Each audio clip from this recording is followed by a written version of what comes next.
Satisfied? I'm proud. I'm enormously proud. Stupid, stupid, stupid. DU second cut off list की analysis करने वाले हैं आज के वीडियो में और हम कुल मिलाकर 5 पॉइंट्स डिस्कस करेंगे। सबसे पहले हम लोग पॉइंट नंबर 1 की बात करते हैं, जिसको हम कह रहे हैं द ग्रेट DU रीशफल। ये जो सेकंड कट ऑफ आती है ना, इसमें सबसे बड़ा रीशफल होता है। पॉइंट नंबर 1 है कि भाई देखिए 52,000 से ज्यादा स्टूडेंट्स की सीट इधर से उधर हुई है।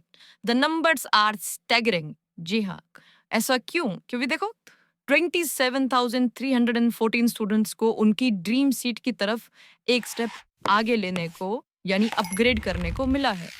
वहीं जबकि 24,843 स्टूडेंट्स को DU में अपनी पहली सीट यानी एक फ्रेश एलोकेशन मिली है। दिस प्रूव्स कि सेकेंड राउंड ही सबसे बड़ा गेम चेंजर है। It confirms that the upgrade option was a very powerful and effective strategy for thousands of students. Now, let us quickly discuss our point number 2, which is the North Campus Fortis.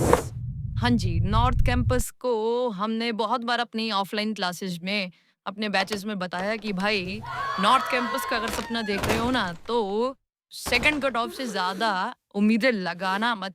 और वो इसीलिए है क्योंकि देखिए second cut off आने के बावजूद जो टॉप कॉलेजेस हैं, टॉप कोर्सेज हैं, उनकी कट ऑफ में बहुत कोई डिप नहीं आया है। फॉर एग्जाम्पल SRCC में BCom ऑनर्स का कट ऑफ राउंड 1 में था 917 और राउंड 2 में अब वो हो गया है 916।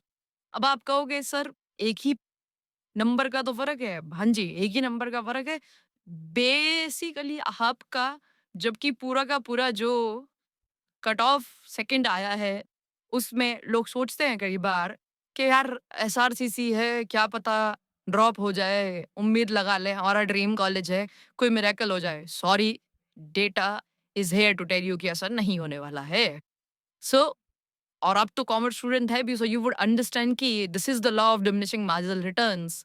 टॉप स्कोरर्स पर इतनी ज्यादा भीड़ है कि एक सीट के लिए ऑलमोस्ट सेम स्कोर वाले ही बेचारे स्ट्रगल कर रहे हैं। The competition is the top remains incredibly high. Now let's cut two point 3। What is the new hierarchy? मतलब भाई अब कॉलेज बड़ा, कोर्स बड़ा या स्ट्रीम बड़ी? वही यक्ष प्रश्न जो बार बार हर स्टूडेंट के सामने आ रहा है। क्या चुनूं? कॉलेज की रेप्यूटेशन, कोर्स का स्कोप या स्ट्रीम? भाई साहब देखिए point number 3, and this is very important, कि ये जो नई हायरार्की है, भूल लो भाई कि मेरे को सिर्फ कॉलेज मैटर करता है, स्ट्रीम मैटर करता है, कोर्स मैटर करता है। यार it is your personal decision. अगर आपको एक अच्छा कॉलेज मिल रहा है और आप कंफर्टेबल हो दो अलग अलग कोर्सेज में, और कोर्सेज आपके लिए मैटर नहीं करते पर ब्रांड का नाम मैटर करता है, तो please go chase the brand. But if you know कि नहीं मेरे फ्यूचर प्रोस्पेक्ट्स भाई एक कोर्स पे डिपेंडेंट हैं, तो मैं आपको अगेन ये बोलना चाहूंगी कि don't make the mistake of looking at the brand name. Please choose wisely because this is a very, very important point. Now let's discuss our point number 4. What should be your next move? Freeze versus upgrade. Point number 4 आपका अगला कदम है। जिनको seat allot हो गई है उनके सामने दो ऑप्शंस हैं, फ्रीज या upgrade. But listen carefully, listen. सबसे पहले एंड मोस्ट इम्पॉर्टेंट स्टेप है that you must accept your allotted seat. हमें उम्मीद है कि आप जो बार बार हम लोग अपडेट्स आपको देते हैं अपने व्हाट्सएप चैनल्स पर, कम्युनिटीज में, उसको फॉलो कर रहे होंगे।